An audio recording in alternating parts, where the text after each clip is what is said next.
Your relentless focus on worst-case scenarios is the very thing holding you back from where you could be. Let me explain. Last weekend, I was on a sunset hike in Scottsdale. We had just reached the top of the first climb, pausing to take in the views and have a few sips of water before continuing. We'd probably only gone about 10 feet when we heard a frantic voice behind us yelling, "Hey, hey!"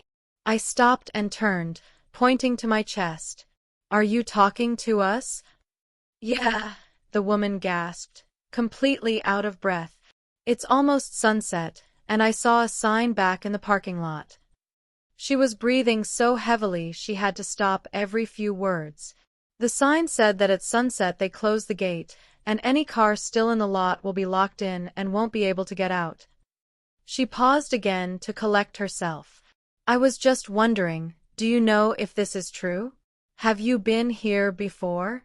Is there any chance I'll be stuck here?" I told her I hadn't been there at sunset, so I didn't really know. I started racking my brain, thinking of other popular hikes in the area like Gateway and Pinnacle Peak. That's when my friend Rose chimed in. "I'm pretty sure the gates do close, but they have a sensor. So when you drive up to them, even at night, they open automatically, and you can easily get out." "Ah, okay," I said. I yelled back to the woman, "We're not totally sure, but we think the gates open for you even after sunset. You should be fine." "I don't know," she yelled back. "I just don't know. I have to leave. I'm out. I gotta go, gotta go, gotta go." And just like something out of a movie, she turned and sprinted back down the mountain.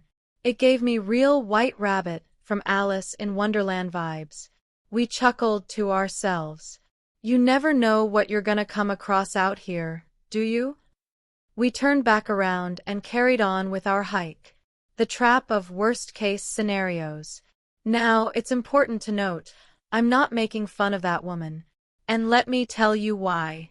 That's been me more times than I can count, blowing minor inconveniences completely out of proportion. I've been so terrified that something might go wrong that it's derailed my progress and growth. I've said no to trips, projects, and opportunities.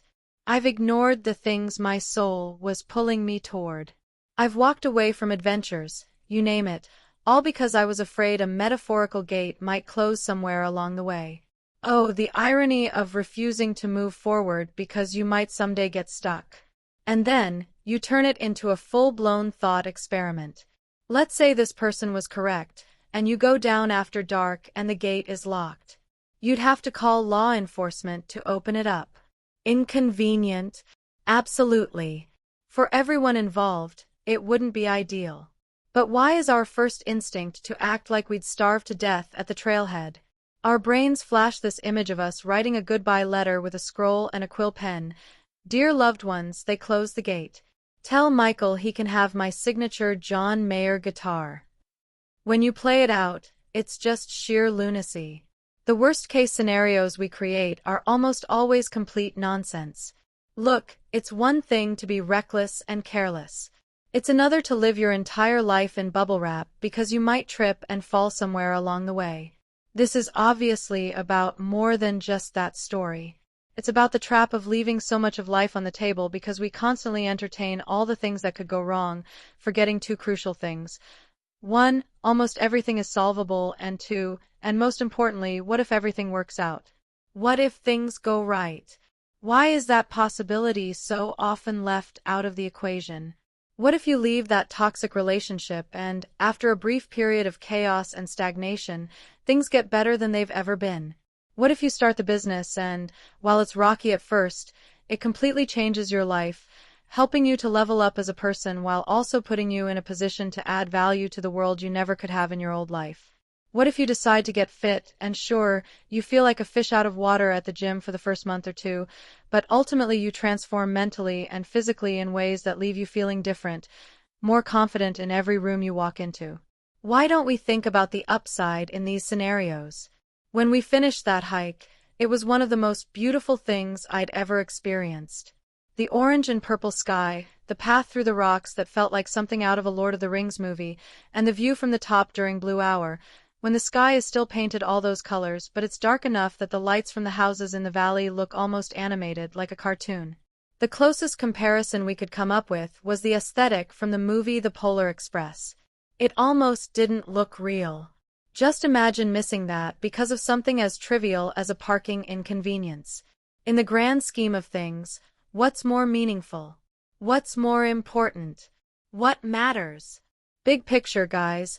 We are missing life's sunsets because we're worried about the shadows they cast. Life is meant to be lived. I get how messy things can feel. And sometimes they truly are messy. But the simplest of experiences remind us, our brains want safety, not growth. They want comfort, not adventure.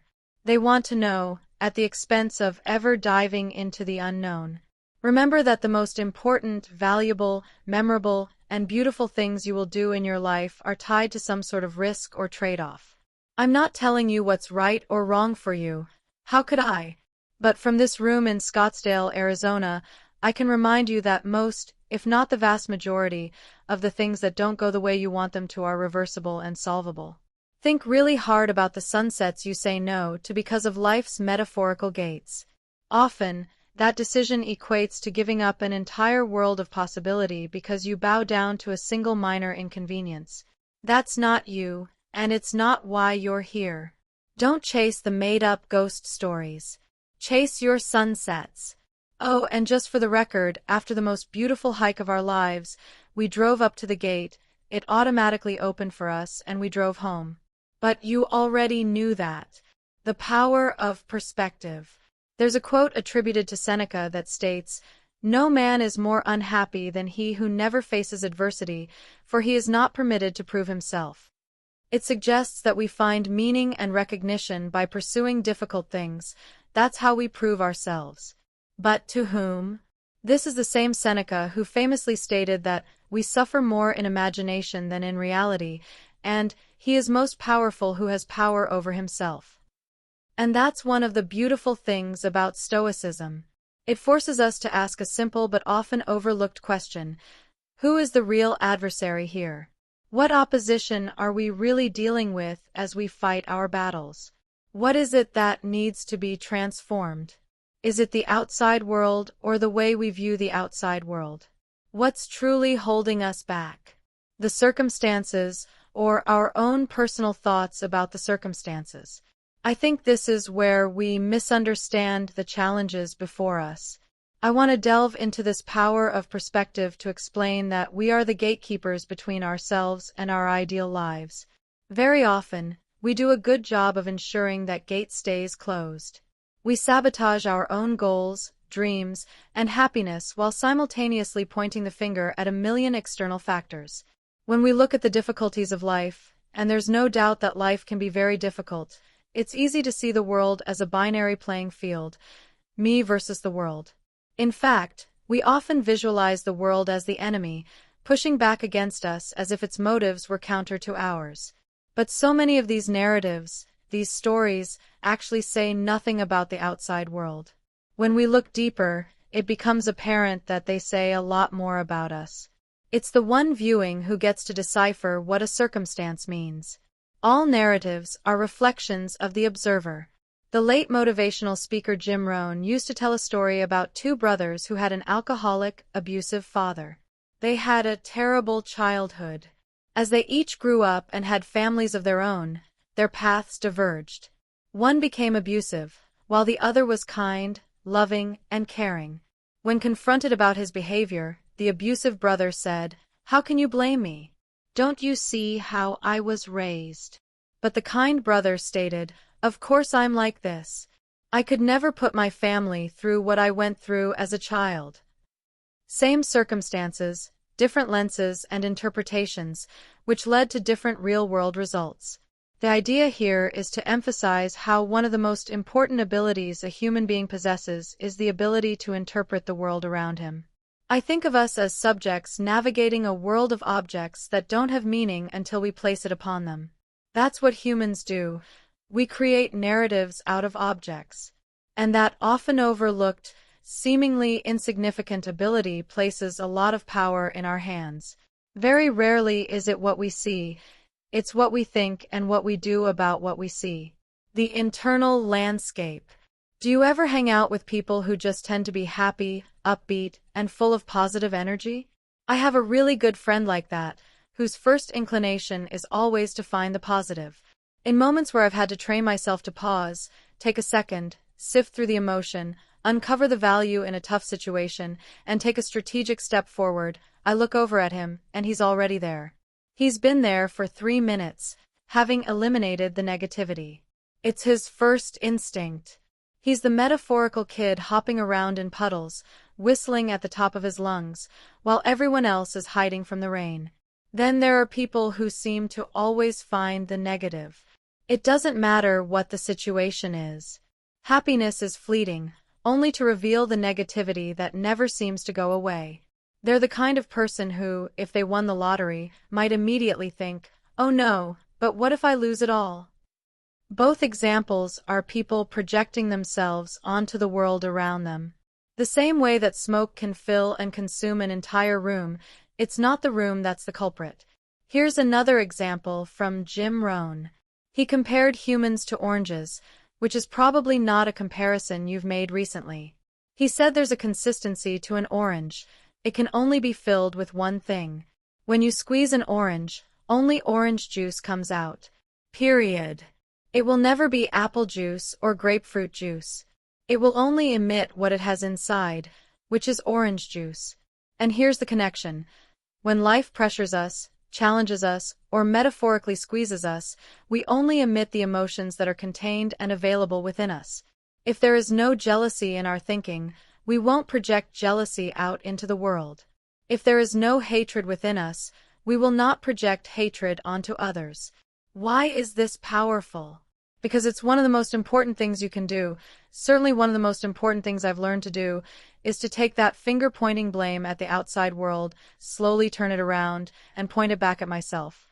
To ask, what thoughts, what emotions, what ideas am I letting live inside my head that are altering the narrative, the story I'm telling about myself and the world I live in? While one might think that's uncomfortable, unfair, or a little extreme, why should I point at myself? It's not my fault. I would challenge you to see such a change as empowering, as your advantage, as the bridge from where you are to where you want to be. You see, if you always have feelings of jealousy around a particular person, that feeling in your stomach like, oh, they have it all. They're ahead. They live how I want to live. They're this and that, and I kind of hate them for it. You're naively giving the external world the power. You're saying, I feel this way because of that out there, some cosmic injustice. You are powerless because you're neglecting your personal agency as a factor. But when you turn that finger around and say, I only feel this way because I'm allowing myself to, then you can ask the question so many never think to ask. Why? Which lights a path to how can I fix it? Taking the wheel. The key to a better life is realizing you don't have to be in the passenger seat, pointing and blaming the driver, complaining about the road being taken. No, you can get into the driver's seat. You can take the wheel. You can take control and inherit responsibility. There's more at stake, and there's greater vulnerability, but the upside is unfathomable. I find myself thinking all the time, man, people are blaming the wrong things. They're shifting blame to the wrong adversaries. The real villain here isn't the driver or the road or the weather. The real villain is the voice in your head pleading with you not to take the wheel, pleading with you to ride shotgun and complain as the world passes you by. Of course, it makes sense to acknowledge that there are some things placed upon us that are just bigger than us, things we can't control. You can make a list as long as you want. Natural disasters, the decisions and actions of others, health problems. We don't often get to choose the landscape. So, as the Stoics would say, understand that. Understand what you can't control and what you can. Because the beauty is that you can control how you navigate that landscape. And that is power. That is what makes the difference. The two brothers I mentioned earlier had the same landscape but different navigational tactics and a different view of what it all meant. One took the wheel, and one did not. So that Seneca quote, No man is more unhappy than he who never faces adversity, for he is not permitted to prove himself, is perfectly clear. The question is not whether or not to face adversity. I think we all understand that. What I hope we take from today is a better understanding of what the true adversity is. A better understanding of the fact that there is always an answer, a key to every lock. Some people just don't think to look. They're so busy peering around every corner for external enemies and scapegoats that they don't give themselves permission to succeed. It might be unfortunate, but it's true. You can hit the bullseye over and over again, but if it's the wrong target, it won't do much for you. You might as well have missed by 50 feet. And I think that is what we overlook. You can't always fix the outside world. You can't change the unchangeable. But you can always change yourself. You can always fix you. As Tolstoy said, everyone wants to change the world, but no one thinks of changing himself. You're capable of being both your greatest adversary and your greatest ally. So, choose wisely. Because the world around you will do nothing more than respond accordingly to your decision. The road ahead. How do you visualize the road you're on with its twists and turns? Do you find it odd that it gets more challenging as you get closer to your destination? The further along you get, the more tension life puts between you and the finish line. It's almost like the universe is adamant about weeding out those who think they can just skate by. What's the difference between saying you want something and really wanting it? Perhaps it's a willingness to fight through a storm just for the opportunity to find calm and serenity in its center. This morning, as the sun was coming up, I went for a 5-mile run down the coast. The way I planned it was simple: 2.5 miles up in the soft sand, then I'd turn around and run 2.5 miles back on the harder surface, almost like a reward for pushing myself on the way up. Things were going perfectly. I made the run up, but when I stopped to turn around, I realized what should have been obvious from the beginning. It was high tide. That meant I didn't get that hard surface to run back on. Instead, it was softer than the way up, and I was running on a slope. It completely threw my mind for a loop. I'm embarrassed to admit I was actually angry about it. I had pushed myself hard going up and wanted that breather. I felt like life had pushed the finish line back 2.5 miles. It seems ridiculous to talk about now, but in that moment, I was irrationally annoyed. That was the carrot I had been chasing the whole time. So I begrudgingly moved forward, trying to figure out what to do. The emotion subsided, and as it usually happens, when you pull yourself out of the weeds a little, the big picture tells a different story. A different story means a different perspective. And that's what I came across, this question of, why do we expect life to be flat ground? Why was that my assumption to begin with the easy-to-navigate path? Why is that the standard? The more I thought about it, the more I wondered if that's the very reason why we underperform. It's the little spark that ultimately lights this wildfire of regret. Because when convenience is the standard, everything else becomes unfair. Everything else is a burden. When the road should be flat, what are we to make of the hills in our path? Thinking life should be easy provides oxygen to a victim mentality. And sometimes it takes these little experiences for me to refocus on these subtle realities. Flat ground is not the standard. It is earned. It's a gift. It should be cherished and appreciated because, guess what? Life wasn't easy, it isn't easy, and it never will be. But I believe the differentiator is knowing that. So I kept running on the slope, my feet sinking into the sand. I got my teeth kicked in a little bit longer, and life didn't end. In fact, I think the mental aspect was tougher than the physical. We're only talking about 5 miles here. But when the standard changes, so does the performance. It's about just moving forward. And like poetry, with about 3/4 of a mile left, the beach widened and leveled out. The ground became harder. Each step became easier. And yeah, I was running, but in my head, it felt like I was floating on a bed of feathers. Because when you prepare to face life's demons, when you're ready for battle, when you anticipate you'll have to give everything, Any adversary that falls short of that feels like a win. We can endure anything. The question is whether or not we put ourselves in a position to. Beyond the fear. Mistakes don't define us. Heartbreak doesn't kill us. And criticism doesn't shape us. But I'll tell you what, the fear that they do stops a lot of people from becoming who they're capable of becoming. They panic at the slightest sign of discomfort, moving away from anything but the convenient when, in reality, inconveniences are the very path to growth. As Ryan Holiday famously put it, the obstacle is the way. Satisfaction doesn't even exist without a will to overcome. What meaning does a finish line have without miles of self-doubt and questions and fear and dragons being slain while you prove to yourself over and over again that you are more, and you can be more? The crazy thing is, there's not even a stopping point here. This rocket will propel as high as you choose to take it. It's not about running on slight inclines or sinking a few inches into the sand. It's not about being rejected, losing, or being castigated by 7 billion self-interested souls. No, it's about not being scared to take the bridge that connects your current self to your future self. Complacency to recreation. The known to the seemingly impossible.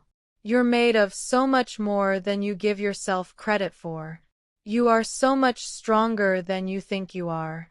So for yourself and for the world, capture that, own it, and redefine what it means not to simply exist, but to your core, with every ounce of your being, your soul, every fiber in your body, to truly live. Because in those times of gray, when life seems to lose its purpose and we find ourselves simply existing and not living, that's when we need answers.